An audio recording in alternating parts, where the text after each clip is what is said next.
Hello, everyone, and welcome to The Empowering Neurologist. I'm Dr. David Perlmutter.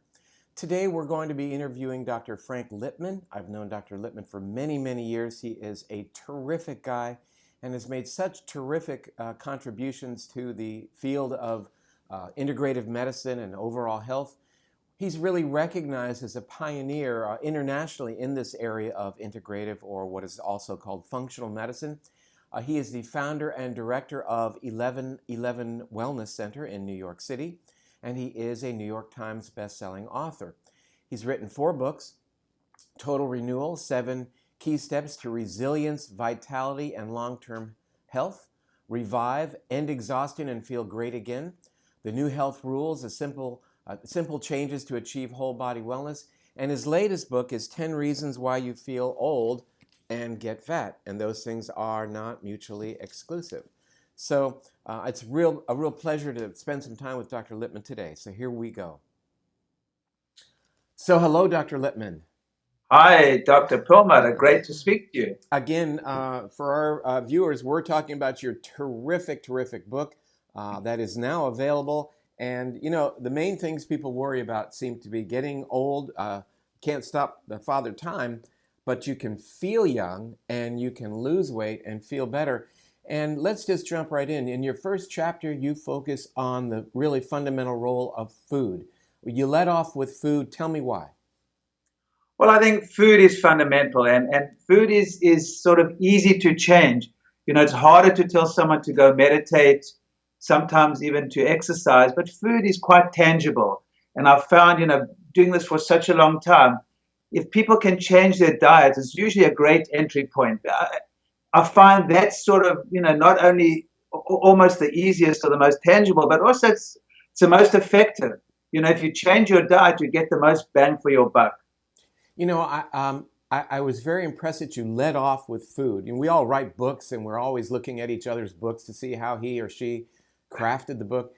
And because the reason I was interested in that is because food really seemed to be such a great integrative sort of link throughout the rest of the book, whether it is socialization that you talked about later on, so people getting together for meals. You talk about the microbiome, you talk about inflammation, and really food is such a powerful entry point because your next chapter deals with starches and carbohydrates and sugars. So what is the big issue with sugar and carbs? Well, what I see in my practice, and you've been speaking about this for a while, is more and more people seem to be carbohydrate intolerant. Or the way I explain it to my patients is they're eating too many carbs for what their bodies can metabolize and process. And I think part of it is as we get older, we become more insulin resistant and it becomes harder. But it's obviously also what's in the food and the way we've been eating for so long. So, I mean, what I see in my practice, more and more people need less and less carbs, which is something that, I heard you talk about this many, many years ago. And even at that stage, I was a little bit skeptical about, you were, promoting this really high fat diet and low carbs. And over the years, I've come to actually agree 100% with you because this is what I see clinically. It happened to me. I became pre-diabetic. I was eating what I thought was a healthy diet, lots of whole grains, tons of fruit. And I did my hemoglobin A1C and I was 5.9. Wow, not good. No. So I had, here I was thinking, I'm this holistic doctor preaching a healthy diet and I became pre-diabetic from what I thought was a healthy diet. And I see that all the time in my patients. So, this is why I talk about this concept of carbohydrate intolerance. I'm not saying all carbs are bad, although I try to get people off a lot of the grains and decrease their carbs. But I think a lot of it has to do with how you tolerate the carbs and how you metabolize them. A lot of young people I see seem to do just fine on a vegan diet, eating tons of carbs. At that stage of their lives, they seem to be fine. But, definitely as we get older, and definitely the majority of people do better on a lower carb diet. Well, I would encourage the viewers today to rewind this a little bit and listen once again to what Dr. Lipman has just said. Because you said a lot of stuff right there that was really very, very important, especially talking about your hemoglobin A1C going up, I think you said to 5.9, that's a very, very high level. When Yeah. the A1C, which for you guys is an average blood sugar measurement, when it's that high, you're well on your way to becoming diabetic. But it's not binary. It's not you're diabetic or you're not. Even at that level, there are some significant changes happening in your body, increased inflammation, increased action of chemicals called free radicals that damage the fat and damage the protein, including even our DNA. So it's interesting, though, how we all sort of were saying at one time low fat, and we really learned differently that fat is our friend. And also just call to our attention that the human requirement for carbohydrate in the diet is none. We don't require carbs. And what a nice segue that is to chapter 3 in your book that talks about the microbiome. So food and lower carbs in the microbiome. What's going on with that? Well, the microbiome, and once again, your latest book is all about the microbiome. What I see clinically, the microbiome is where it's all happening. In fact, what I explain to people, how your diet is also determined by your microbiome. And a lot of patients that I'm seeing, I always start with the gut.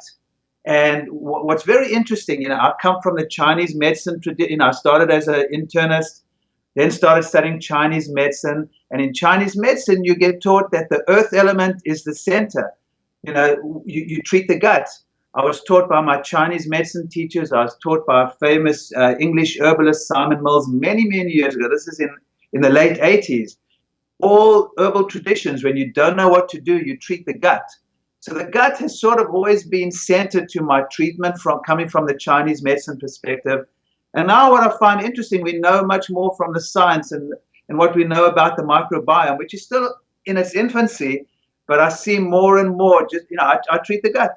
Most people I see have an altered microbiome. You said something a moment ago. You said our food choices are determined by our microbiome. Now, I'm not sure if you meant to say it the other way around, but let's leave it there for a moment because I think that's really very intriguing that our food choices may, in fact, be dictated by the array and the complexity, or lack thereof, of the organisms living within us. So, in fact, appetite and food choices may in fact be dictated by the type of organisms that we have within us.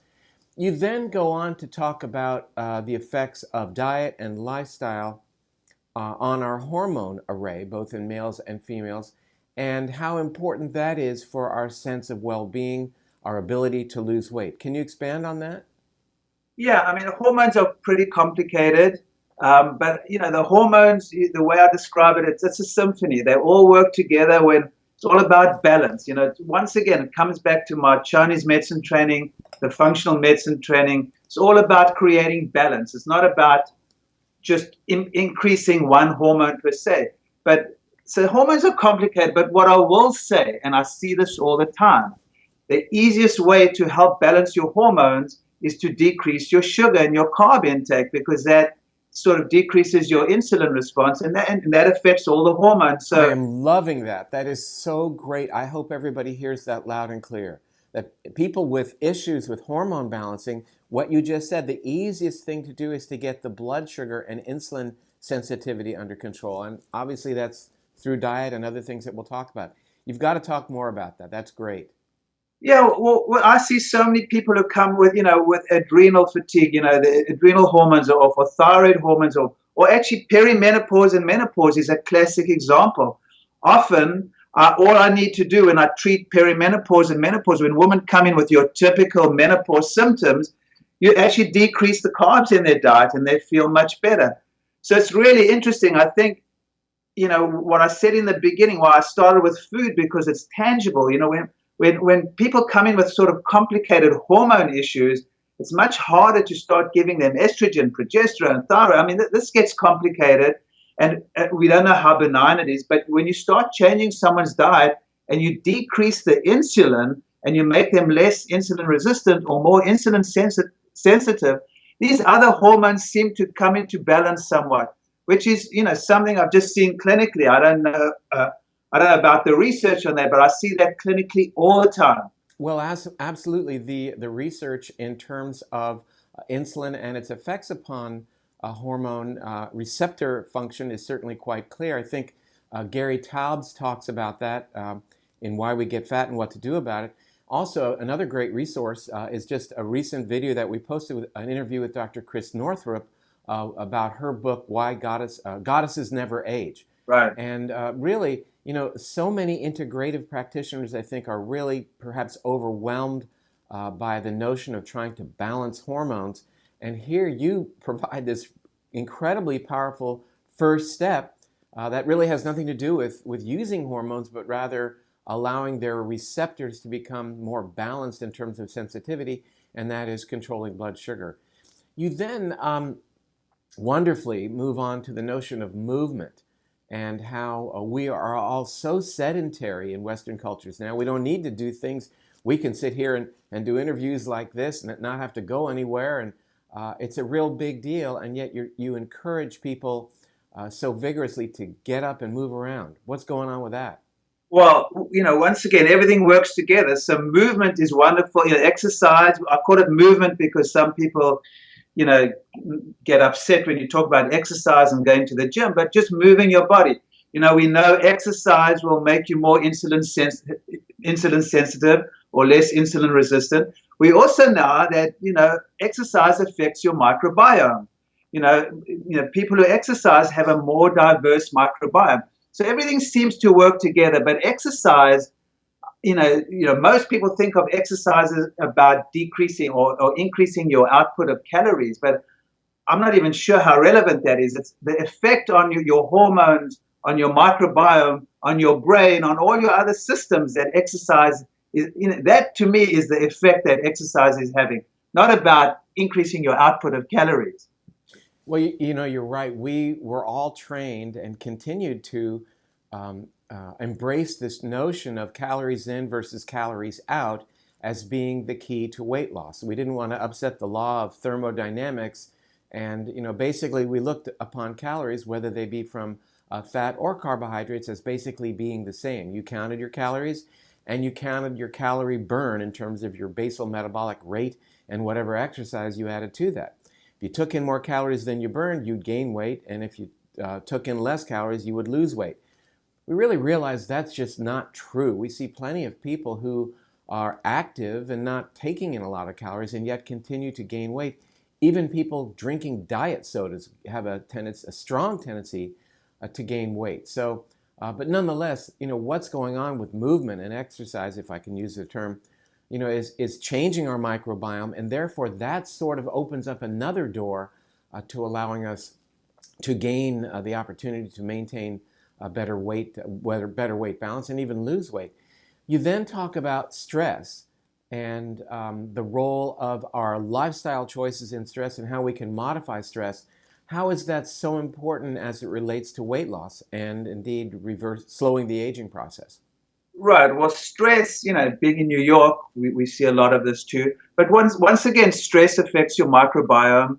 Stress is going to affect, your hormone levels, which, your cortisol level, it's amongst others, which is then going to affect your insulin response. So stress affects you on so many levels. And I think for most people, it's very, very hard to switch off the mind and to learn to chill out. I struggled for years and years. Yoga for me has been incredibly helpful, but I think it's a real deep-seated cultural issue, not being able to deal well with the stresses of life. And I think because part of the culture also encourages us to be on all the time, to do a lot, not to relax. Relaxation is looked down upon.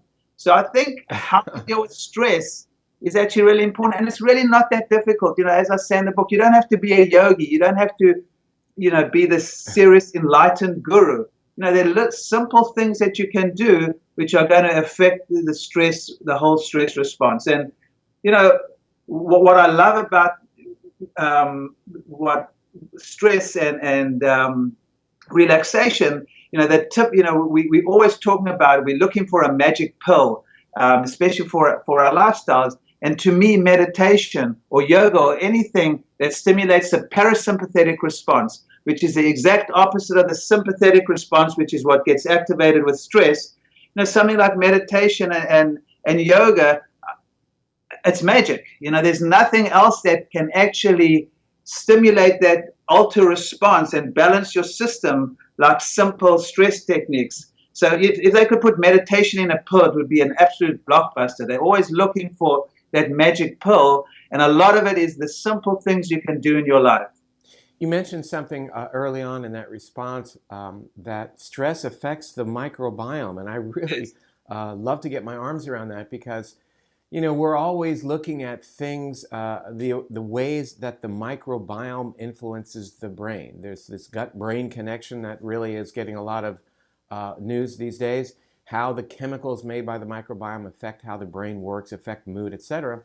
But you said it just the opposite way, that stress affects the microbiome, and I think it's really important to really understand that stress through activation of the hypothalamic pituitary adrenal axis, creating elevated levels of cortisol, that cortisol actually has a significant detrimental effect on the microbiome, increasing the growth of perhaps pathogenic or bad bugs, increasing the permeability or leakiness of the gut, which amplifies inflammation. So I think the point is that it's a really important concept that this is bidirectional, that it goes both ways, gut to brain and brain to gut. And then from stress, you begin talking about sleep and how really critical that is, even for weight loss and as an anti-aging therapy. Right. Well, sleep is also another area that we tend to ignore, or it's looked down upon to sleep too much. But sleep is when your body recovers. If you don't get enough sleep, your body, you can't recover properly. And so the sleep sort of, in a way, is an extension of the stress. If you're not sleeping properly, there's so many hormones that get affected, including the leptin and the ghrelin and the cortisol. So sleep is I think a tough area for a lot of people. But the way I look at sleep is it's a rhythm of the body. And what you do during the day is probably more important for your sleep than what you do at night. Most of us think that we can just run and just stop suddenly and fall asleep. But you need to get your body into a rhythm. You need to slow down. When I start explaining to people that sleep is just another rhythm of the body, our body has many, many rhythms. And if you don't get your body into a rhythm, sleep's going to be tough. You can't expect to go to bed at midnight on Monday, Tuesday, Wednesday, and try and catch up on the weekend because your body thrives on regularity. So I really encourage people just to get into some type of rhythm. Get your body used to a regular rhythm of sleep. It's really important. And there are simple sleep tips that help a lot of people. Now, I know sleep is complicated, but there are simple things that people can do, like darkening their room completely, or getting off the computer or their iPad at least an hour or two before they go to bed. So there are simple things that people can do that are going to affect them. And if you're sleeping well, to me, that's one of your primary tools to get healthy. I think it's important to understand, too, that the fundamental mechanism that we're talking about here that's amplifying weight gain and enhancing the process of aging is inflammation.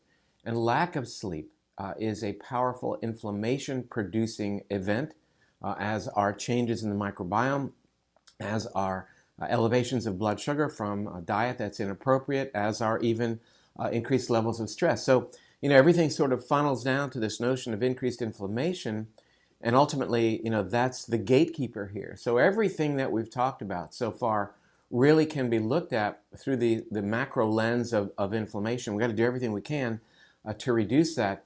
And another, I think second to the last chapter, you talk about the role of medications and how we need to be really on top of looking at our medications because of some potentially wide-ranging detrimental effects to our bodies, including the microbiome. Yeah, I think, because most people go to their doctors, and as a Western doctor, your only tools are drugs or surgery. So most people who go to their regular doctor get a drug for whatever ailment. You have a symptom, here's a drug. The metaphor that I'm always using is if you're driving your car and the oil light goes on, You don't put a Band-Aid over the oil light. You see why the oil light is on. My grandmother used to do that, by the way. I'm not kidding you. But that's what we do. I mean, it's not funny. We do that with our bodies, but we most of us don't do that with our cars. So you're putting this Band-Aid over the oil light, and then, the oil light goes on somewhere else, and you put a Band-Aid over it, and you end up playing whack-a-mole. A symptom comes up somewhere, and you whack it with a drug, and it comes up somewhere else, and you whack it with another drug. It's crazy, and then we ignore the side effects. So, and so many drugs, as you pointed out, affect our microbiome. Common drugs, not only antibiotics, but the PPIs, the proton pump inhibitors, are classic, drugs that actually disrupt our microbiome. So we're taking a lot of drugs that are affecting the normal functioning of our bodies and causing all sorts of other problems. And, I'm sure you know about the NNT. I don't know if your audience knows about the NNT, but they can go to thennt.com. The NNT is that number needed to treat. And we forget how ineffective a lot of these accepted drugs are at treating particular problems, and they're used and they're handed out like candy. Statins are a perfect example. It's true. And when you watch the evening news, yep. You see advertised. So everybody knows these PPIs, proton pump inhibitors. These are the commonly used both prescription and over-the-counter acid blocking drugs, as if somehow we all have too much stomach acid. That is silly. I mean, we don't have gastric tumors called gastrinomas. We don't have Zollinger-Ellison syndrome. We have perhaps reflux by having too much carbohydrate and not enough fat in our diets, and acid does then come up and irritates the esophagus. So the answer is not to get rid of stomach acid, in which case we will inactivate our digestive enzymes. We will compromise our ability to absorb vitamin B12. The answer is to do what you can by changing your diet to allow food to move through you more readily. A new report from Stanford, a very extensive study, demonstrated about a 16 to 18% increased risk of myocardial infarction in people taking these proton pump inhibitors, these acid blocking drugs. And if you had that heart attack, your risk for dying from it was doubled. So, we've got to look at the various drugs, the acid blocking drugs, whether it's a purple pill or who knows what color pill it is, and recognize that, primum non nocere, above all, do no harm. And, the purple pill, for example, is a $5 billion annual sales globally. A lot of people taking that drug and reducing their stomach acid inappropriately and changing their microbiomes. You then move on to nutrients, and you look at some key nutrients. And what have you settled on as being really sort of the top tier of what's important to be taking? Right. Well, and nutrients is always a tricky area because there's so much backlash, especially as functional medicine doctors, for endorsing supplements. I think supplements are needed for most people. I'm not saying everyone should take supplements, although I've seen the results, in my practice myself.